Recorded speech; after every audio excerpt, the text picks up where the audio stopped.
Welcome to this first module providing an introduction to the LAP-G. LAP-G stands for the Literacy Analysis and Planning Guide. This module will provide an introduction to the tool. Future modules will break down each part of the tool in more detail with content development that can be shared with educators who are engaging in this work. The first module will provide some foundational information about the tool. We will provide a brief review of MTSS, Multi-Tiered Systems of Support, and the problem-solving model, components which are foundational to effective literacy instruction. We will discuss what makes a strong screener and connections to the Ohio dyslexia legislation. We will then briefly skim the LAP-G to give a broad picture of the tool. As you know, we are much more likely to achieve the positive reading outcomes we want for our students when there is coherence across the work and the requirements. This work builds on the statewide efforts to improve literacy outcomes focused on the science of reading and supports understanding the knowledge, tools, and procedures needed to meet requirements of the Ohio dyslexia legislation. When effective tiered supports are in place with a focus on evidence-based literacy instruction, we raise overall reading achievement for all students. Within this framework, we can then better identify students with or at risk of dyslexia. The LAP-G is designed to be an easy-to-use tool and professional learning opportunity for schools to determine needs and develop plans to strengthen tiered literacy instruction, data-based decision-making, and knowledge about dyslexia and reading disabilities and service to children with reading disabilities. The vision for this project is that schools will develop a robust multi-tiered system of support that allows for effective identification of students with dyslexia by removing other barriers to literacy development. You'll accomplish this through explicit systematic Tier 1 instruction, the use of curriculum-based measures and decision rules to identify students whose needs are not being met through Tier 1 instruction, and then use of diagnostics to identify and progress monitoring to evaluate appropriate Tier 2 and Tier 3 interventions. A section on eligibility is included to show how the special education eligibility process can be supported with documentation collected throughout an effective MTSS process. The LAP-G was developed to help improve systems in order to better identify those with or at risk for dyslexia. As a reminder, here is the definition of dyslexia used in the Ohio Dyslexia Support Law, HB 436 and 583. A specific learning disorder that is neurological in origin and that is characterized by unexpected difficulties with accurate or fluent word recognition and by poor spelling and decoding abilities not consistent with the person's intelligence, motivation, and sensory capabilities, which difficulties typically result from a deficit in the phonological component of language. We want to think about this definition and the eligibility requirements in the context of MTSS. Dyslexia is unexpected if a student has been provided and engaged in effective instruction and tiered intervention supports, and the targeted areas of concern are identified and supported within the MTSS process of problem solving. And despite these strong instruction and intervention supports, the student continues to demonstrate challenges with performance and progress compared to peers. These ideas will be further reviewed in the next modules. A few key points to keep in mind that help in understanding the LAP-G. A critical first focus must be effective Tier 1 instruction. If there are not strong core reading supports, and then additional evidence-based intervention that is monitored to intensify supports as needed, we cannot know when a student struggles whether the impetus is lack of effective instruction, euphemistically called dystechia, or has a true neurological challenge with accurate and fluent word recognition, dyslexia. So the LAP-G starts by examining the strength of Tier 1 instruction and then Tier 2 intervention. These must be examined as part of evaluating a student risk for dyslexia. Pause and reflect on this question. Are we diagnosing dyslexia? As we review items on the LAPG tool, look at how it asks questions around effective content and instructional practice to create better support systems so we can focus on the two goals on this slide, determining who is at risk and proactively providing support before there is further reading difficulty. Learning the various components of this tool does take work. With that in mind, we want to start with our overarching purpose.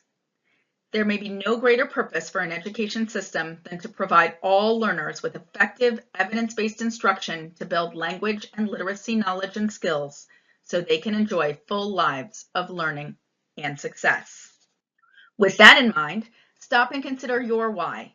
What will keep you engaged when the work and/or the conversations are tough? What is your compelling purpose?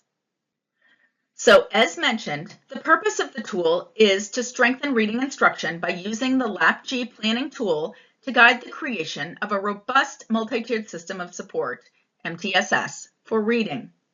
The tool follows a collaborative problem-solving process, working as a team to look at data and information to rate areas as in good shape, moderate, or work needed on a 3-to-1 scale. The tool provides further analysis as to what key barriers or supports are through the questions asked. The team then uses this information to prioritize areas for improvement, set goals, and plan actions to support areas of need. As a facilitator of this tool, it is important to recognize its place in a body of tools that exist to examine systems and programs. Another tool commonly used in reading science work is the Reading Tiered Fidelity Inventory out of Michigan MTSS.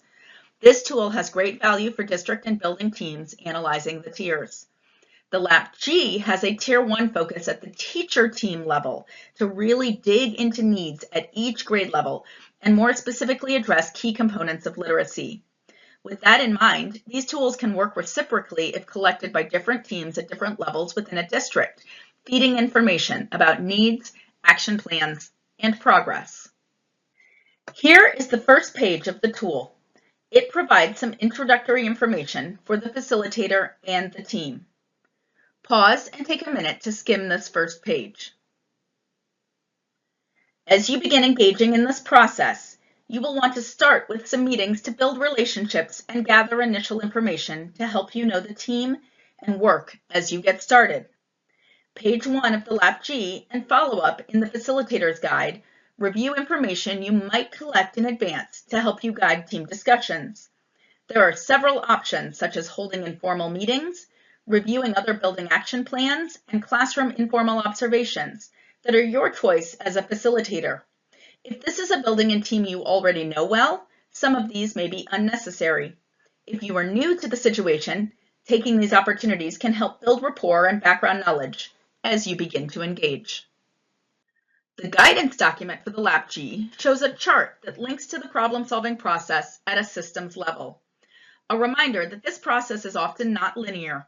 Sometimes analysis in step 2, digging into barriers, could lead a team to rethink their prioritized needs. When a team is not on track to meet a goal, the action plan may need revisited for changes. However, the overall cycle is indicated here to show the problem-solving framework that infuses the LAPG. There are 3 pieces of data which must be collected to complete the first 3 pages of the LAPG. This slide simply features the first one to orient you to this section. First, most recent benchmark screening data for early literacy skills is gathered. You will transfer this information onto page 2 of the LAPG. You are more than welcome to collect more information to get a larger historical picture. Note that you will collect and input this initial information into the LAPG prior to your team meeting and bring copies with this information to review first with the team. This next page is where you will summarize educator survey information. In the Facilitator's Guide, you will find a survey for both school-age and pre-K educators. You will also find a link to a Google form of the survey that you can copy and edit if needed to distribute to teachers. The survey information is collected and then compiled and summarized onto this page of the LAPG. You will determine averages for each of the sections on the left and include open-ended comments in the section on the right. This is an opportunity to gather feedback from additional educators who may not be at the table during your facilitated discussion. Third, you will collect a list of currently used instructional tools and programs. In the LAPG and the Facilitator's Guide, you will find a copy of a chart that can be shared with each team to complete. This is a chance for you to have advanced knowledge of the various programs, curricula, and tools already in the system. Based upon your knowledge of critical components of the science of reading, this may help you to know more questions to ask the team about specific literacy instruction. This screenshot shows the first section you will facilitate with your team. This section focuses on Tier 1 screening. Note all Tier 1 sections are in green. Colors will change across the tiers. This segment has a series of questions you will ask, but this should feel like a dialogue. You want to have reviewed the questions in advance, so as they are answered out of order during authentic conversation, you can fill in the evidence column on the right and point the team to which item they have been addressing. For each item, you can suggest a score of 1 to 3 if you have a sense, or ask the team for input. 3 is a strong component with good evidence support. 1 is an area that definitely needs addressing and is an area of opportunity. 2 falls in between. These are not in-depth ratings. They simply help you focus on strengths and areas of opportunity in each summary section. Following the assessment section, the team will dialogue about the core reading program, components of word recognition. The team will then dialogue about components of language comprehension that are part of Tier 1, and general considerations such as scheduling and differentiation. Once all of these Tier 1 sections have been completed, which can take anywhere from 6 to 12 hours depending upon team discussion, the team then summarizes strengths in the left column and areas of opportunity in the right column. This is where the 1, 2, 3 ratings become helpful to take a quick check back at different section discussions. From this, priority needs are articulated along with a goal.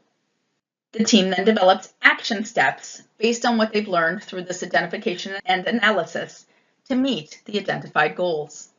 Having briefly reviewed the Tier 1 process, take a minute to consider what excites you about this upcoming work. The remaining tiers follow a similar flow of problem solving with questions relevant to that particular tier. The team brought to the table to complete Tier 2 may differ slightly depending on school format for intervention. It is important to always have teacher representation, but this tier discussion may also include reading intervention providers, intervention specialists, school psychologists, speech and language pathologists, ESL teachers, or others who might be involved in reading intervention.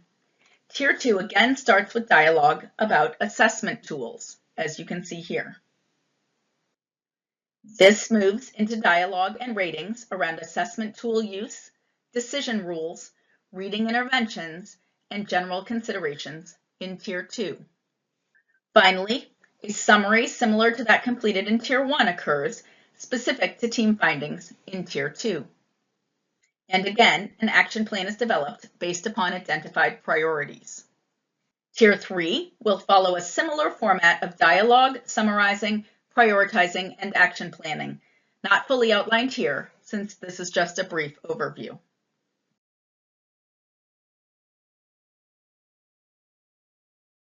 And special education, both evaluation and services, will be reviewed to determine areas of strength and opportunity. Again, ending in a summarization and goals and action plan.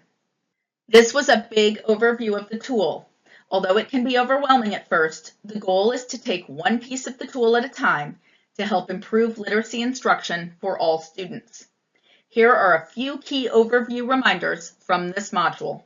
The LAPG follows a problem-solving model, so a grade level team can identify strengths and areas of opportunity to best meet all students' literacy needs. The LAPG should be completed with a facilitator who can guide teams through the questions and ratings.